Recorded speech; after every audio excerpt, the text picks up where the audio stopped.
Hello everyone, welcome back to my channel. बहुत सारे लोगों की ये क्वेश्चंस थे कि माई कॉम्पिटेंसी और स्ट्रीम ट्रेनिंग की प्रिपरेशन कैसे करें, जैसे कि उनका एग्जाम क्लियर हो जाए और उनके ऑनबोर्डिंग में कोई डिले ना हो। सबसे पहले आप ये समझो कि माई कॉम्पिटेंसी एग्जाम है क्या। माई कॉम्पिटेंसी एग्जाम ऑनबोर्डिंग प्रोसेस का बहुत इंपॉर्टेंट फेज है। इसे कोई भी लाइटली मत लेना, क्योंकि आपकी ज्वाइनिंग कब होगी ये काफ़ी हद तक माई कॉम्पिटेंसी पर ही डिपेंड करता है। अगर आप माई कॉम्पिटेंसी एग्जाम को फर्स्ट अटेम्प्ट में क्लियर कर लेते हो तो बहुत ही अच्छी बात है, वरना आपको 3 और अटेम्प्ट दिए जाएंगे जिसे क्लियर करना होगा, नहीं तो आपको फिर रिजेक्शन की मेल आ जाएगी।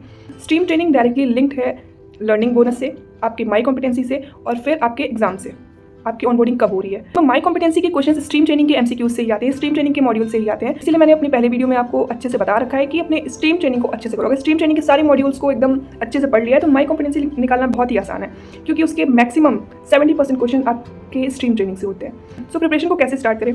सारी stream training module properly complete करो और वीडियोज़ को स्किप मत करो। और सबसे तीसरी चीज़, उसमें जितने भी पीडीएफ्स अवेलेबल है उसको अच्छे से पढ़ो।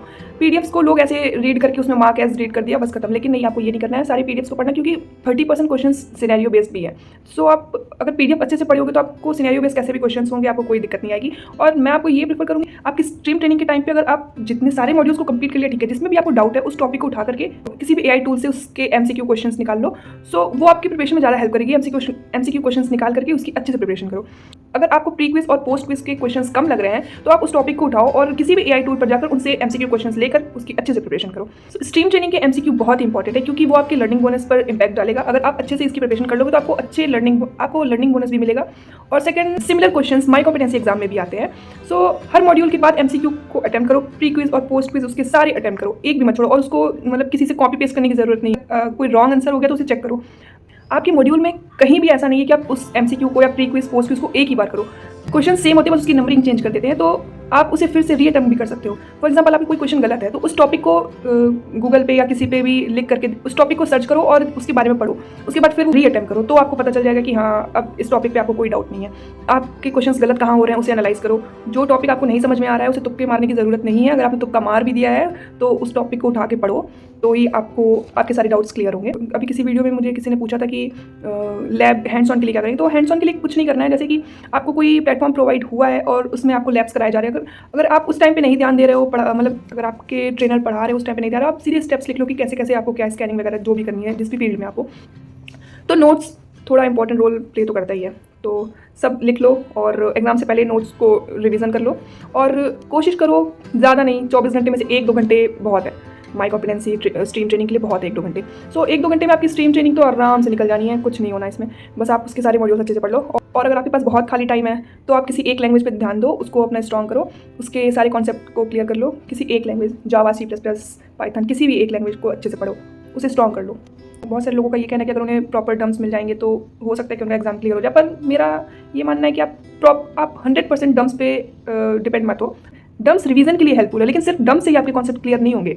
आपके कॉन्सेप्ट आपके प्रैक्टिस से क्लियर होंगे। अगर मॉड्यूल आप पढ़ रहे हो और कोई टॉपिक आपको नहीं आ रहा है तो उस मॉड्यूल को अच्छे से पढ़ो, फिर भी क्लियर नहीं होता है तो आप उसे सर्च करके बुक से, जो भी जैसी भी रिसोर्स आपके पास है उससे पढ़ो। और कॉन्सेप्ट क्लियरिटी मार्क्स से ज़्यादा इंपॉर्टेंट है।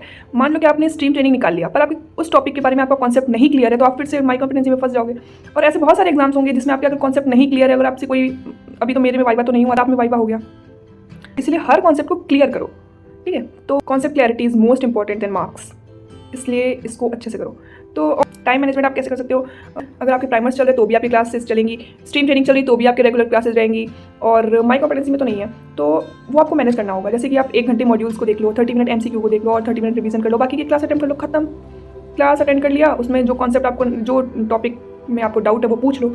अभी सीधे क्लासेस भी तो चलेंगी। और आप सिर्फ, अगर आपको ऐसा है कि मैं सर्च करने से कुछ आपको समझ में नहीं आ रहा है तो अपने ट्रेनर से पूछ लो। आपकी रोज़ क्लासेस चलती है, वो लोग तो पूछते ही रहते हैं, किसी को कोई डाउट है, कोई पूछता ही नहीं है। और कुछ मिस्टेक्स नहीं करनी है, जैसे कि मॉड्यूल स्किप नहीं करना है, सबसे इंपॉर्टेंट। एक भी मॉड्यूल स्किप मत करना, वरना उस टॉपिक के बारे में आपको कुछ भी पता नहीं रहेगा। और फॉर एग्जाम्पल, आपको देख के लग रहा है कि हाँ, ये मॉड्यूल मुझे आता है, तो ज़रूरी नहीं कि वो आपको आता है। उसमें कुछ ऐसे भी कॉन्सेप्ट हो सकते हैं जो आपको नहीं आता, कुछ आप स्किप कर रहे होगे। हो सकता है कि अगर आप पास आउट हो गए हो तो इतने दिनों में हो सकता है कि आप वो भूल भी गए हो। तो मॉड्यूल को बिल्कुल भी स्किप मत करना, क्योंकि टॉपिक देख के लगता है ये हमें आता है, लेकिन अगर उसके क्वेश्चंस आना शुरू होते तो फिर वो हमें नहीं आता। फिर ऐसे चांसेस भी होते हैं कि हमें क्वेश्चंस नहीं समझ आते, या फिर वो टॉपिक ऐसा लगा हाँ इसे एक बार रिवीजन कर लो तो पूरा आ जाएगा। इसलिए मॉड्यूल को स्किप बिल्कुल मत करना। और एमसीक्यू और टेलीग्राम पे बहुत सारे ऐसे डम्प्स अवेलेबल हैं जिस पे तुरंत एमसीक्यू को देखो और टिक लगा दो, खत्म। ऐसा बिल्कुल नहीं करना। ऐसे कर करके आप अपना टाइम तो बचा लोगे पर आपकी प्रैक्टिस नहीं हो पाएगी, आपके मॉड्यूल्स कंप्लीट हो जाएंगे पर आपको कुछ आएगा नहीं। इसलिए कोशिश ये करना है कि अपने MCQs खुद से करो। गलत हो रहा है उसमें, आपको कोई 80% से अब बहुत सारे उसमें अनलिमिटेड अटैम्प्ट्स हैं। आपका जो लैब होगा उसमें कुछ लिमिटेड अटैम्प्ट्स हैं, पर MCQ में अनलिमिटेड, आप कितनी बार भी करो, कितनी बार भी गलत करो, कुछ भी करो। तो बस थोड़े उसमें पॉइंट्स, अगर जैसे आप जितनी बार उसको अटेम्प्ट करो उतने पॉइंट्स आपके कम होते हैं। एक बार आपने 80% क्रॉस कर लिया, उसके बाद तो आप कितने भी अटेम्प्ट करो, आपको पॉइंट से कोई लेना देना नहीं है। और एग्जाम के एक दिन पहले नहीं पढ़ना है, स्ट्रीम ट्रेनिंग को लाइटली नहीं लेना। ये सारी चीज़ें आपको ध्यान देनी है कि MCQ को लाइटली नहीं लेना, ना तो स्ट्रीम ट्रेनिंग को लाइटली लेना है, और कोई भी चीज़ स्किप नहीं करना, या तो वो मॉड्यूल हो, MCQ हो, वीडियोज़ हो, कुछ भी स्किप नहीं करना। और अगर आप ये मिस्टेक कर देते हो तो हो सकता है आपके ऑनबोर्डिंग में थोड़ा डिले हो, क्योंकि मैं फिर से वही कह रही हूँ कि stream training is most important. So final advice ये है कि ये मैटर नहीं करता कि आप यहाँ तक कैसे आए हो, अब ये मैटर करता है कि आप यहाँ पे आके आप कितनी नॉलेज गेन करते हो, आपने कैसे आपने अभी तक एग्जाम कैसे क्लियर किया, कॉपी पेस्ट करके कैसे भी किया, ये मैटर नहीं करता। अब आगे आप कैसे पढ़ते हो, क्या करते हो, वो आपका ऑनबोर्डिंग को डिसाइड करेगा। और मान लो कि आप चीटिंग वीटिंग करके ऑनबोर्ड कर भी लेते हो तो आपको वहाँ भी प्रॉब्लम होगी। इसलिए आप अच्छे से पढ़ो, चीटिंग वीटिंग के चक्कर में मत पढ़ो, और प्राइमर्स को अच्छे से पढ़ो, स्ट्रीम ट्रेनिंग करो। और अगर स्ट्रीम ट्रेनिंग अच्छे से किया तो माई कॉम्पिटेंसी तो निकल ही जाएगा। आपके पास कोई और भी डाउट है तो आप मुझे बताना, मैं आपके डाउट्स क्लियर करूँगी। Thank you.